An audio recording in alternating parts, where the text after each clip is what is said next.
کہا جاتا ہے کہ خلاف بنو امیہ کے مشہور اور نیک دل حکمران حضرت عمر بن عبدالعزیز رحمۃ اللہ علیہ ایک رات تنہائی میں عبادت کر رہے تھے۔ آپ کے دور حکومت عدل و انصاف سے بھرپور تھا، یہاں تک کہ لوگ آپ کو خلیفہ ثانی یعنی حضرت عمر فاروق رضی اللہ عنہ کے بعد دوسرا عمر کہتے تھے۔ ایک رات جب آپ تہجد کی نماز کے بعد تلاوت قرآن میں مصروف تھے، اچانک ایک سیاہ سا کمرے کے گوشے میں نظر آیا۔ حضرت عمر رحمۃ اللہ علیہ نے چونک کر اس طرف دیکھا تو ایک عجیب و غریب مخلوق کھڑی تھی۔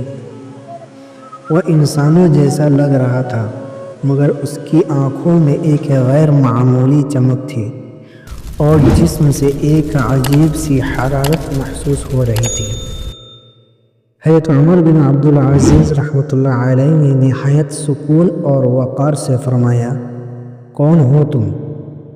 اور رات کی اس پہر میرے پاس آنے کا مقصد کیا ہے؟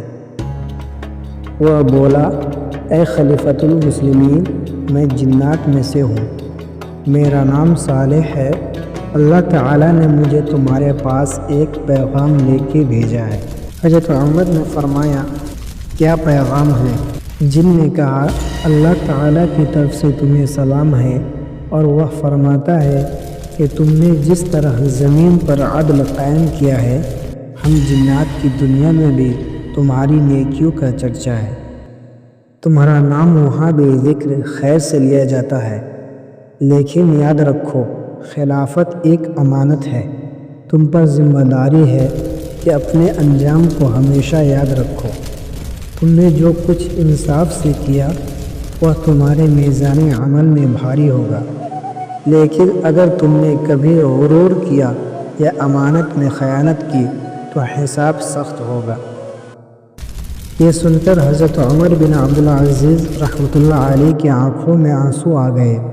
آپ نے سر جھکا لیا اور فرمایا، اے صالح، اللہ کا شکر ہے کہ وہ مجھے یاد دلا رہا ہے، میں وعدہ کرتا ہوں کہ زندگی کے ہر لمحے میں عدل اور خوف خدا کو مقدم رکھوں گا۔